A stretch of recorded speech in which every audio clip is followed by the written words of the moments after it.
Welcome to today's discussion. I'm your host, Jason Fornicola, and my guest today is Bob Fortna. Bob is the Vice President of Juniper Networks Defense Sector. Bob, welcome. Thank you. Bob, let's start with your analysis and reaction to today's panel discussion. I thought today's discussion was very insightful, and I thought it was refreshing to see that the government is really moving out on technology that is going to accelerate their applications and their ability to do their mission well.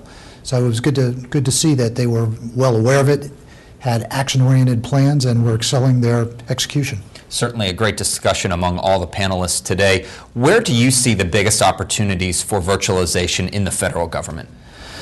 Oh, all over the place. The fact of the matter is that, today most government agencies build their own and mandate that people come to them. With virtualization, the act of building solutions is going to be reduced by a factor of 10 or 1,000. Mm-hmm. So applications will be accelerated, much less investment in hardware and the technology, and much more orientation towards benefits, application, and mission systems. How are industry partners, because this really is a partnership between the public and the private sector, how are the industry partners like Juniper Networks, like AT&T, well positioned to help these agencies meet their missions?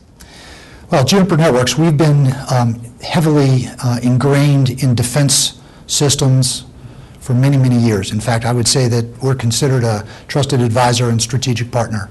And because of the intimacy we have with these customers and their mission, we really truly understand their objectives and their challenges. So I believe that, teamed with AT&T and others, we can best and most effectively deliver what the government's trying to get to.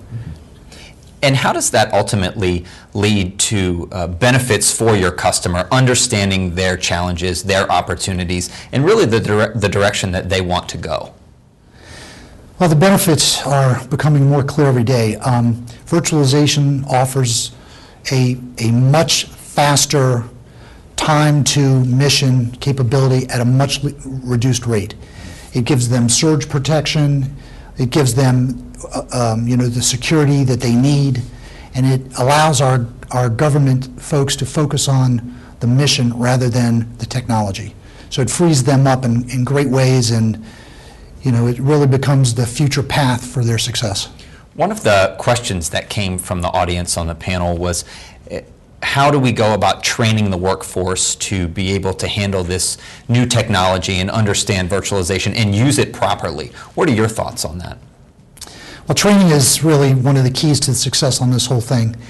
I would say that, to tell you the truth, the people coming into the market today are much more technology savvy than they've ever been. And, we use virtualization techniques and technology every day. We just don't know it. So I think people come to expect that in their workspace, during the day. The fact is that training is available in all kinds of means, and it's not really revolutionary, it's evolutionary training. It's really, how do you get to the applications they're already accustomed to? And I don't think that's a big leap. I think there's a series of small steps, I believe.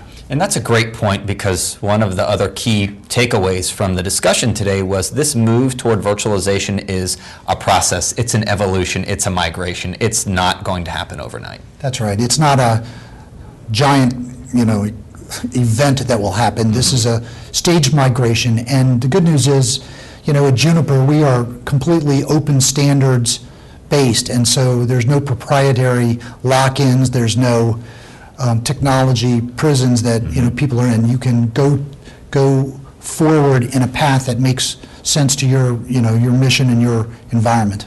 Bob, when you look into your crystal ball for a minute, where do you see virtualization and its impact in 5 years?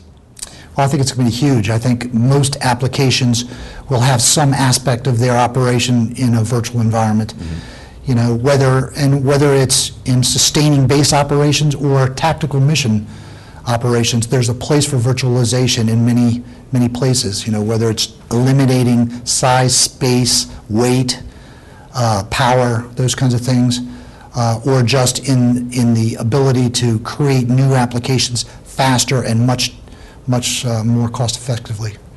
I'd like to thank my guest today, Bob Fortna. Bob is the Vice President of Juniper Networks Defense Sector. For WTOP and Federal News Radio, I'm your host, Jason Fornicola.